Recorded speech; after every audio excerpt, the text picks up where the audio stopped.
우리는 기본적으로 이 샹그릴라 대화를 통해서 한미일 삼각 안보 협력 구조가 더 강화가 됐습니다. 중국몽의 완성은 대만과의 통일이다. 이런 표현을 하거든요. 대만의 어떤 반격 계획이 있는 건가요? 선시아댐을 공략할 수 있다는 게? 그렇죠. 하나의 중국의 동의를 하는 것이 양안 교류의 출발점이다.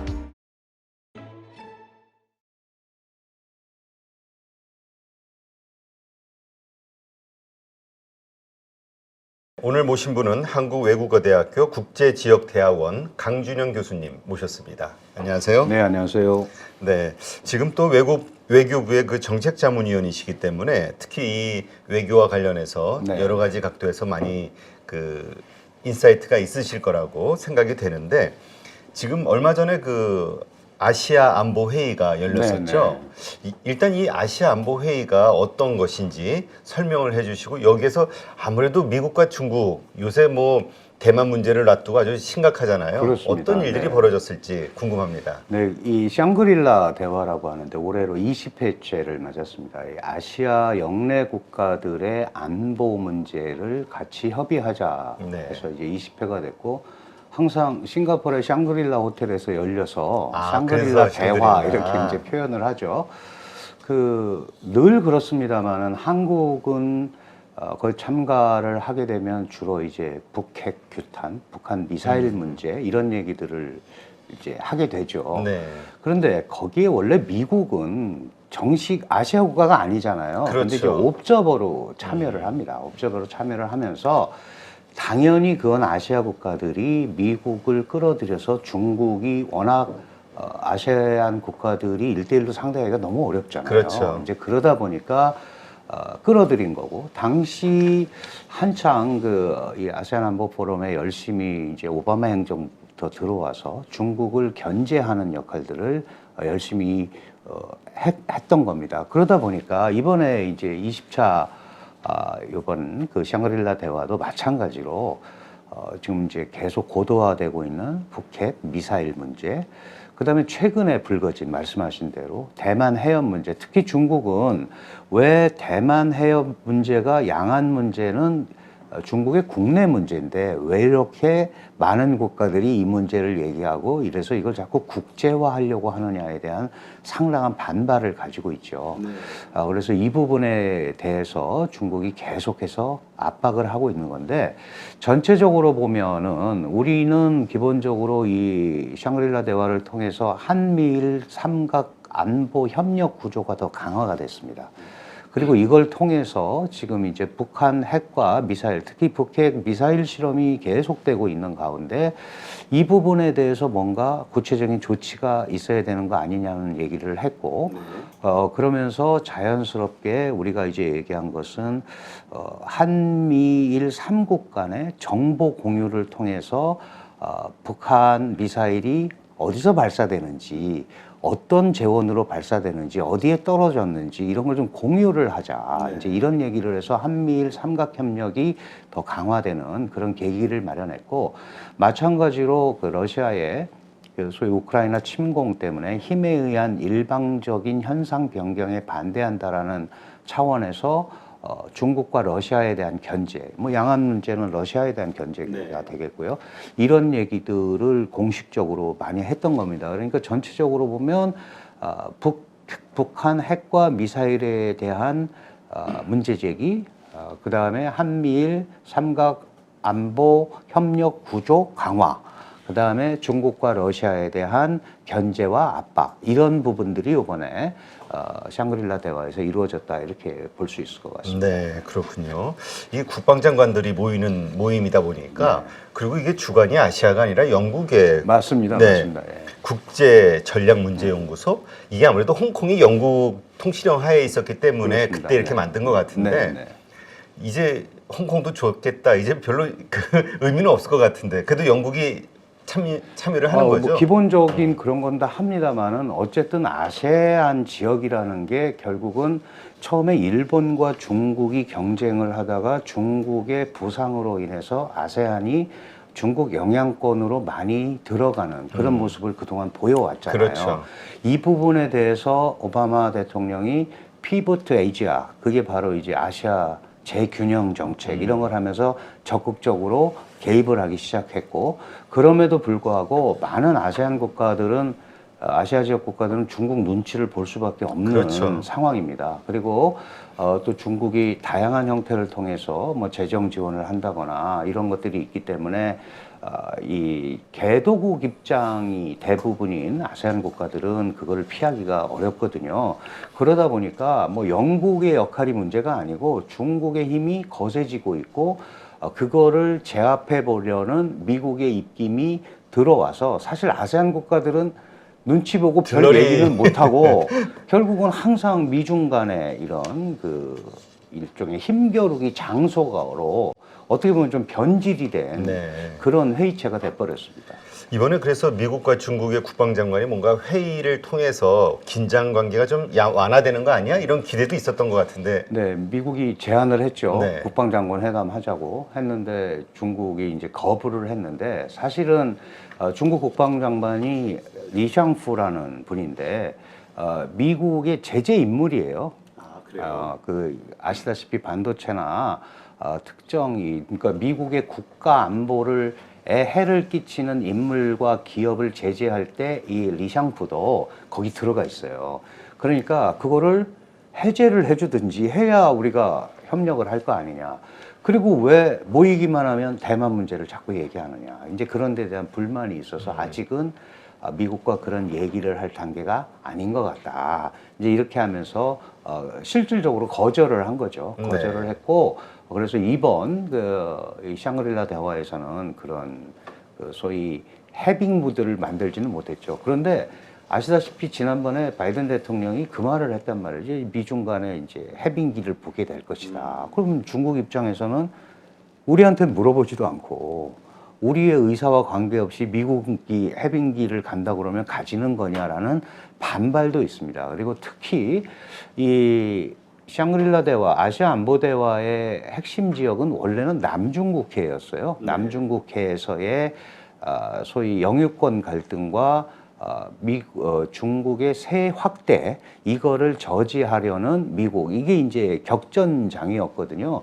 거기에 이제 대만 해협 문제까지 더 불거지면서 앞으로도 이 부분은 계속해서 이 갑론을박과 논쟁과 이런 게 오갈 수밖에 없고 지금 상황에서 미중 국방장관이 만나서 타협을 할 게 별로 없어요. 항상 이 무슨 장관 회담이나 뭐 외교장관 회담도 마찬가지고 정상회담을 하려면 뭔가 내놓는 게 방향성이 있어야 되거든요. 근데 지금 상황에서는 내놓을 게 없기 때문에 뭐 긴장 완화 정도 메시지 가지고는 안 될 걸로 중국이 판단을 한 거죠. 그래서 네. 조금 더 지켜보면서 지금 일단 거부한 것 같습니다. 근데 일단 그 뭐라 그럴까요? 가장 큰 이슈는 결국 대만 문제잖아요. 네네. 그 하나의 중국을 그 천명한다는 거는 중국을 어떻게 해서든 통일하겠다는 얘기고 거기에 우리가 생각하는 게 이제 무력 통일, 전쟁이 일어나는 거 아니냐에 대한 두려움인데 일단 이 부분 중국에서는 정확하게 어떤 입장입니까? 그렇게 해서 전쟁을 통해서라도 우리는 뭐라 그러죠? 대만을 이제 합병할 거야. 뭐 이 얘기인지. 네. 기본적으로 대만이 중화인민공화국의 영토다 하는 거를 얘기하는 게 하나의 중국입니다. 그러니까 중국은 하나의 중국 원칙이라는 얘기를 합니다. 하나의 중국 원칙이라는 거는 중화인민공화국이 중국의 유일 합법 정부고 그러니까 대만은 국제적으로 인정을 못 받는 국가잖아요. 그러니까 중국에 이미 포함된 거다. 자신들의 표현에 의하면 대만은 중국 신성 불가침 또는 분할할 수 없는 영토의 일부분이다. 이렇게 얘기를 합니다. 그게 하나의 중국이에요. 근데 장기적으로는 중국의 어떤 지도자도 다 마찬가지죠. 꼭 시진핑이 아니더라도 중화인민공화국이 세계적 국가로 떠오르는 데 있어서 이제 홍콩, 마카오도 다 중국의 품에 돌아왔단 말이죠. 자기들 표현으로. 이제 대만이 들어오면 말 그대로 그레이트 차이나가 될 수 있다. 그래서 시진핑 주석이 강조하는 게 중국몽이잖아요. 중국의 꿈. 그런 얘기도 합니다. 중국몽의 완성은 대만과의 통일이다. 이런 표현을 하거든요. 그러면 이제 대만을 어떻게 통일할 것이냐가 문제잖아요. 그렇죠. 중국은 1979년 1월 1일에 대만 동포에게 고함이라는 메시지를 내보냅니다. 78년에 중국이 개혁 개방을 하잖아요. 개혁 개방이라는 건 국제적으로 개방 이미지를 얘기를 해야 되니까 그때 이제 평화 통일을 천명을 합니다. 네. 평화 통일 협상 뭐 이런 거를 얘기하다가 물론 대만이 독립하는 경우 독립에 준하는 행위를 할 경우 그다음에 대만 문제에 외세가 개입하는 경우에는 무력 사용을 하겠다라는 게 옛날부터 있었어요. 그런데 이제 시진핑이 고 1979년 1월 1일 대만 동포에게 고함 40주년 기념식에서 기본적으로는 평화 통일을 하지만 협상을 통해서 그러나 무력 사용을 하지 않겠다는 약속을 안 하겠다라는 표현을 한 거예요. 그러니까 무력을 쓸 수도 있다는 거죠. 무력을 쓰면서도 대만을 통일할 수 있다라는 메시지를 던진 겁니다. 네. 그러다 보니까 그러면 예를 들어서 2027년이 인민해방군 건군 100주년이고 뭔지 그렇게 또 시간표를 맞추는 거죠. 그럼 그때쯤 되면 이제 중국의 힘이 커져서 대만을 무력으로 합병하려고 할 수도 있지 않겠느냐. 그런데 실제로 그게 말같이 쉽지는 않습니다. 왜냐하면 미국이 대만과 단교하면서 대만 관계법이라는 법을 1979년에 4월에 만들었고 그다음에 뭐 많이 언론에서 보셨습니다마는 바이든 대통령한테 기자들이 묻잖아요. 만약에 중국이 대만을 침공하면 어떻게 하시겠습니까? 우리는 대만을 지키겠다는 약속을 했다. 이미 대만 법에서. 그거는 우리가 그렇게 하기도 했다.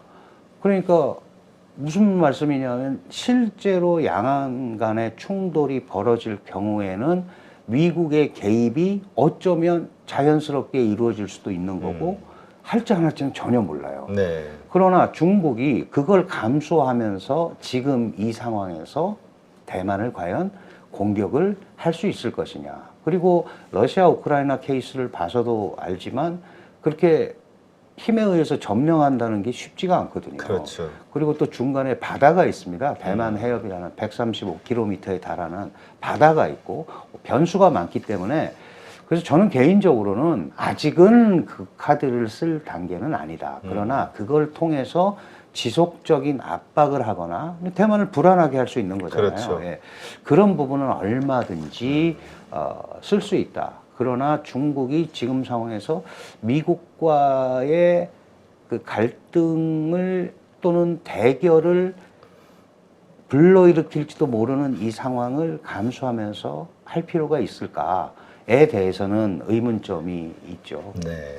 지금 이 중국의 의도와 관련해서 대만 문제에 관련한 여러 가지 이야기들이 있거든요.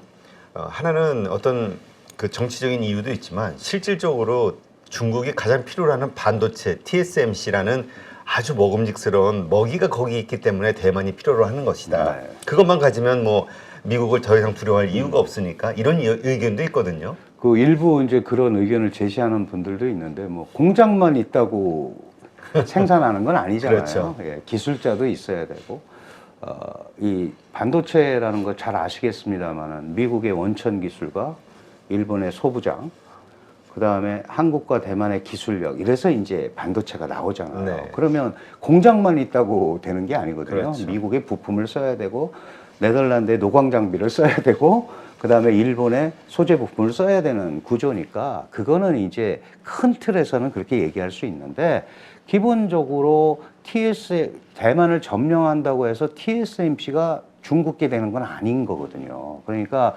그거는 약간 좀 한 발 더 나가서 그만큼 이제 급한 거를 얘기하는 그런 상황으로 볼 수가 있고 실질적으로는 그거보다는 중국의 지도자에게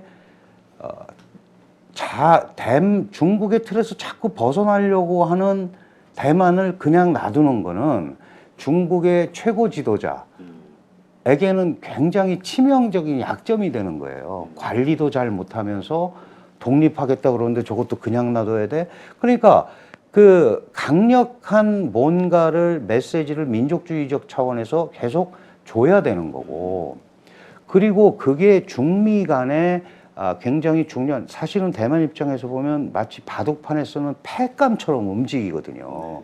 이걸 누구도 확 이렇게 하지는 않지만 거기다 놓고 그냥 이제 필요할 때마다 이게 갈등이 일어나는 이런 구조로 사실 가고 있으니까 이 부분을 과연 그러면 누가 그걸 감수하면서 하겠느냐. 그런데 제가 이제 한 가지 강조드리고 싶은 점은 이 대만 문제가 확 이렇게 부상이 된 게 1979년에 단교하고 그동안 안 했었어요. 그런데 트럼프 대통령이 올라오고 나서 대만의 차이잉원 총통한테 전화를 걸었단 말이죠. 이거는 그동안 묵계적으로 전혀 해서는 안 되는 일을 트럼프 대통령이 했고, 그러면서 중국의 군사력이 경제력의 부상에 이어 군사력이 부상하면서 남중국해나 이 대만해협 이쪽을 완전히 중국이 장악을 하려고 한다라는 메시지가 미국 서태평양 사령부에서 먼저 나왔어요. 그러니까 약간의 그 중국의 부상을 군사적으로 제압하려는 일종의 군산복합 논리도 조금 들어있는 부분이 분명히 있습니다. 그러니까 저희는 뭐 좀 객관적으로 본다면 그 양측의 일종의 그 힘겨루기 부분이 많이 들어가 있고, 그게 실질적으로 실행에 탁 옮겨지기에는 아직은 많은 제약 요건이 있다. 그러나 뭐 아무도 알 수는 없습니다. 왜냐하면 푸틴이 아무도 공격 안 한다고 그랬거든요. 그게 성공할 확률도 그렇고 뭐 여러 가지로 어려울 게 많을 거다라고 생각했고, 그래서 안 할 거다라고 그랬는데 사실 하잖아요.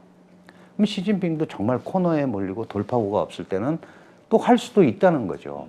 근데 거꾸로 그렇게 했는데도 안 되면 그거는 거꾸로 중국 공산당 지도부의 또 결정적인 약점이나 치명타로 제공이 돌아올 수 있기 때문에 그런 부분까지 아직 하기는 조금 한계가 있다, 이렇게 많이 보고 있습니다. 네, 지금 그 중국을 우리가 하나의 나라로 보지만 사실 다민족 국가잖아요. 네. 그리고 여러 가지 또 역사적 그 뭐라 그럴까요, 원한 관계들이 있는 그런 지역들도 있고요.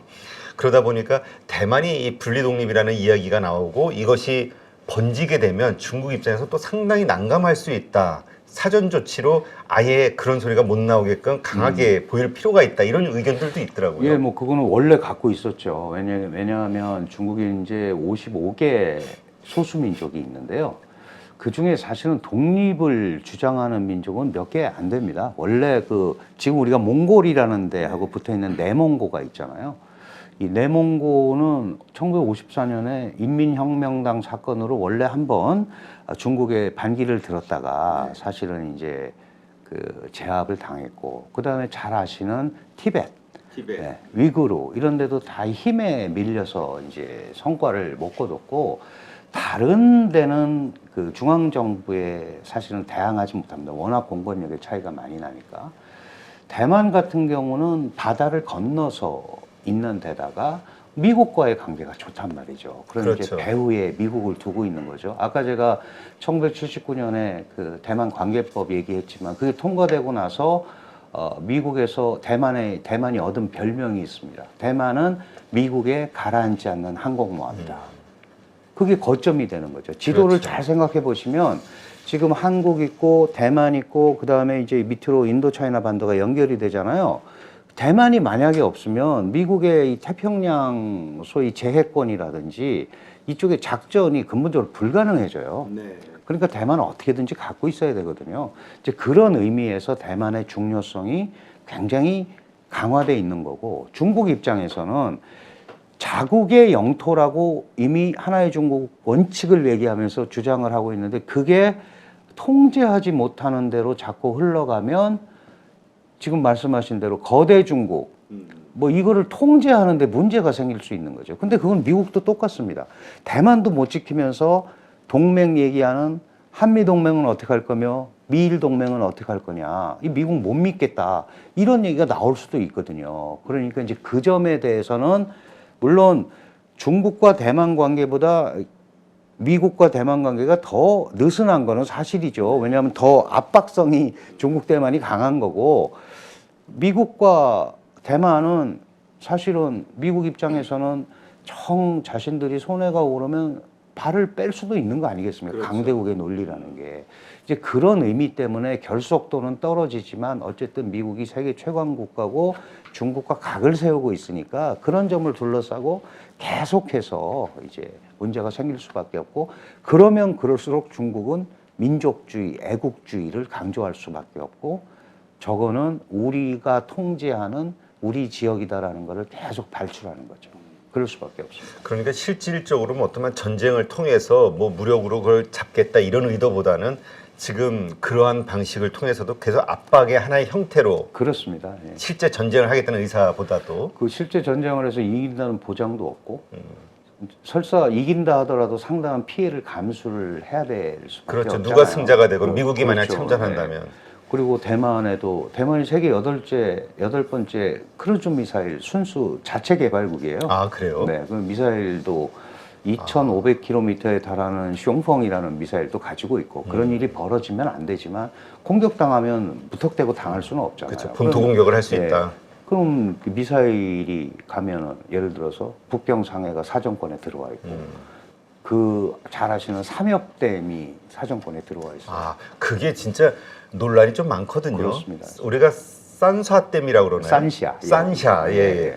그 맨날 여름 장마 되면은 네, 그게 네. 만약에 터지면 뭐 맞습니다. 중국 뭐 물난리로 다 망할 것이다. 뭐 이런 물난리 얘기들. 정도가 아니고 뭐 최소 5천만 명, 많으면 1억 명이 몰살할 수 있다. 이제 이런 미사일 공격을 받아서 아, 댐이 실제로 실제로 그게 눌립니까? 네, 그렇게 됩니다. 그러니까 그게 이제 양자강이 중국의 젖줄이잖아요. 네. 양자강이 중국의 젖줄이고 자고 이래로 중국 식량의 40% 이상을 양자강 유역이 담당해 왔어요. 그런데 자꾸 범람하고 그러니까 이제 그 댐을 만든 거거든요. 그래서 계단식으로 댐을 만들어서 이제 치수를 한 겁니다. 그런데 이제 그게 만약에 이런 어떤 전쟁 상황이나 이런 게 나서 문제가 생기면 그게 또 최대의 재앙이 될 수도 있는 그런 구조입니다. 그래서 그런 것들을 섣불리 하기가 굉장히 어렵죠. 아, 그 말씀은 그럼 이거는 대만의 어떤 반격 계획에도 이게 있는 건가요? 산샤댐을 공략할 수 있다라는 게? 그렇죠. 그러니까 그걸 이제 대만에서는 고슴도치 전략이랍니다. 우리가 장기적으로 이기긴 어렵다. 그러나 고슴도치 전략으로 중국도 상당한 피해를 감수해야 된다. 그러니까 그런 식으로 가는 거는 그건 정말 최후의 선택이고요. 일단은 기본적으로는 하나의 중국 두 개의 제도, 이게 일국양제라고 그러잖아요. 네. 이제 그거를 중국은 계속해서 자신들의 통일 방안으로 얘기를 하고 있고, 사실 홍콩 케이스가 대만 사람들한테 이제 신뢰를 붙였단 말이죠. 그러면 홍콩 같이 다 되는 건데 50년간 제도 불변한다고 그러더니 19년, 20년, 21년, 3년 동안 싹 바꿔버렸잖아요. 그렇죠. 그래서 홍콩이 중국화되는 이제 그런 구조가 됐기 때문에 그게 사실 차이잉원이 두 번째 선거에서 거의 졌었어요. 그런데 그 홍콩 송환법 사태가 나면서 그 국민당 후보하고 역전이 됐거든요. 네. 그게 오늘의 홍콩이 내일의 대만이다라는 캐치프레이즈를 딱 걸고 국민들한테 우리가 중국한테 따라가면 저렇게 된다. 그래서 중국 색채를 걷어내자. 이 탈중국화라고 그러죠. 그걸 네. 하면서 상대적으로 탈중국화의 대안이 대미 관계 강화, 대일 관계 강화 이렇게 연결이 되는 네. 겁니다. 그러니까 지금 현재의 민주진보당 독립 성향을 강조하는 이 정부는 기본적으로 중국과의 거리를 두면서 대미 관계, 대일 관계를 강화할 수밖에 없는데 한 가지 아이러니가 있어요. 대만이 사실 코로나 기간 동안에 4% 정도 경제 성장을 했습니다. 실제로 높게 했네요. 그게 그때 다 마이너스였거든요. 그러니까요. 중국만 1.9%에서 뭐 주요 국가 중에 유일한 플러스 성장이다 그랬고, 근데 대만은 전 세계적으로 지금은 대만을 국가로 인정하는 나라가 13개밖에 없어요. 그러니까 온갖 통계에 나오지 않습니다. 그렇죠. 그런데 실제로 4% 이상의 성장을 했는데 대부분의 성장이 팬데믹 기간 동안에 중국에 반도체 공급한 거예요. 소프트웨어, 재택근무하면서. 그러니까 결국은 그 일종의 중국과 각을 세우지만 중국의 물건을 팔아야, 반도체를 팔아야 경제가 발전하고 중국도 으르렁거리지만 대만 거 저걸 사지 않으면 안 되고. 완제품을 못 만드는 이런 그 묘한 구조가 돼 있거든요. 그게 이제 사실 대만의 딜레마이기도 하죠. 그러니까 한없이 각을 세우기가 너무 어려운 거죠. 한없이 네. 각을 세우기가. 그래서 저는 이제 그걸 보고 참 중국은 실용적이다. 저렇게 싸우면서도 계속해서 교역을 증대시키는구나. 그러니까 그거는 이제 꼭 그 중국인들뿐만이 아니고 중국과 일본도 관계가 안 좋잖아요. 그런데 네. 교역량이 늘어납니다. 하여간 다양한 분야에서 필요한 부분들에 대해서는 서로 눈을 감고 움직이는 게 있거든요. 그럼 우리도 그런 걸 만들어서 하는 수밖에 없는 거죠. 그래서 그런 그 어떤 중국이 지금 필요로 하고 있는 것들, 그 다음에 우리가 그런 부분에 대해서 보완할 수 있는 부분들, 뭐 옛날만큼 상호 보완 관계가 보편적이지는 않지만 지금 경쟁하는 게 많지만 그런 얘기, 그런 것들을 찾아내는 게 앞으로 한중 경제 관계에서 아마 포인트가 될 거다 이렇게 말씀드리고 그렇군요. 싶습니다. 네. 아 근데 저는 그냥 대만이 아무런 대안 없는 그냥 촛불 앞에 바람 앞에 촛불 이런 어떤 존재로만 생각이 됐었는데 강대국의 어떤 논리에 의해서 근데 대만 자체도 그런 그렇죠. 전략이 있군요. 꼭 그렇지 군토. 않습니다. 네, 그 자체 팬텀기도 개발을 아니, 했었고. 근데 왜냐면 우리가 워낙 선시아댐에 대한 그 위험성 네, 네. 이것이 붕괴됐을 때 일어날 수 있는 여러 가지 상황들에 대해서 많이 뉴스로 듣다 네, 보니까 네. 아마 더 와닿는 것 같아요. 그럴 수 있죠. 전략. 일방적으로 당할 수는 없으니까. 그래서 이제 일국양제 방식이 아니면 그 다음에는 뭐 하이브리드전을 하겠죠. 압박을 해가지고 너 이제 자산이 빠져나가게 한다거나 국제사회에서의 대만의 공간을 계속 제약을 하거나 그런 거 저런 게 잘 안 되면은 무력 통일이란 말이에요. 근데 이 세 개가 다 안 되면 양측이 타협점을 찾을 수 있는 건 현상 유지예요. 현상 유지. 예. 그래서 지금 그런 쪽으로 무게가 훨씬 많이 가는 거고 다만 중국이 얘기하는 거는 중국과 대만이 1992년에 그 하나의 중국 원칙에 상호 동의한다라는 92 컨센서스라고 합니다. 92년도 그 컨센서스가 있었어요. 네. 그런데 이 차잉원 행정부 그리고 2000년부터 2008년까지 또 민진당 정부가 통치를 했었거든요. 여기에서는 그 92년도에 상호 공감대를 얻었던 하나의 중국 원칙을 수용하지 않습니다. 대만이. 우리는 대만에 중국에 속하지 않는다라는 거를 대만의 민진당 정부는 얘기를 하고 있고 상대적으로 국민당은 뿌리가 중국에서 왔잖아요. 그러니까 장개석 총통이 이끌던 이제 국민당이 마오쩌둥의 공산당한테 패해서 대만으로 온 거잖아요. 그러고 나서 92년도에 물론 이제 장개석 총통은 그 당시에 사망을 했고 리덩휘라는 대만 출신인데 국민당 총통을 네. 했죠. 여기가 있을 때 양국이 홍콩에서 만나서 사인을 했어요. 하나의 중국 원칙에 동의한다고. 네. 그래서 지금 중국은 뭘 얘기하는 거냐 하면 하나의 중국에 동의를 하는 것이 양안 교류의 출발점이다. 그런데 차이잉원의 민진당 정부가 하나의 중국 원칙을 동의하지 않기 때문에 교류를 계속할 수 없다. 그러니까 앞으로 중국과 교류를 하려면 하나의 중국이라는 92년도에 상호 인정한 그 사실을 인정하고 들어와라. 그럼 차이잉원 민진당 정부의 대답이 걸작이에요. 92년에 그러한 역사적 사실이 있었으면 인정한다. 그러나 나는 하나의 중국을 받아들일 수 없다. 그러니까 이게 이제 꼬이는 거죠. 그래서 혹시 국민당 후보자가 다 이제 내년 1월 13일에 네. 선거가 있는데 하나의 중국 원칙 그거 92년에 한 거니까 그건 국민당 인정할게. 그거 인정한다 그러면 훨씬 부드러워질 수밖에 없죠. 근데 이제 그 부분이 어떻게 될 건지 민진당은 그게 자기네 정체성이니까 그렇죠. 그거를 갑자기 새로운 후보가 나타났다고 해서 내가 하나의 중국 원칙 인정한다 이럴 수는 없거든요. 그러니까 그게 계속 그렇게 끌려갈 수밖에 없는 그런 구조입니다. 그렇군요. 그러니까 그 중국도 중국대로 나름대로는 논리가 있는 거군요. 그럼요. 야, 우리는 예전에 그렇게 합의된 건데 왜 자꾸 그걸 어기려고 부정을 해? 하느냐 이런 거죠. 이쪽 정부에서는 자꾸 정치적 이유 때문에 그렇게 자꾸 하는 거 아니야? 이 얘기군요. 그 더 이제 차이잉원의 그 본격적인 논리는 이런 겁니다. 대만이 청나라 통치도 받았었고 뭐 일본 통치도 받았었고 다 받았는데 중화인민공화국 통치를 받은 적은 없다. 아, 우리는 중화인민공화국 통치를 받은 적이 없는데 왜 대만이 중화인민공화국에 속하냐는 니네 논리는 어디서 나온 거냐 이렇게 얘기를 해요.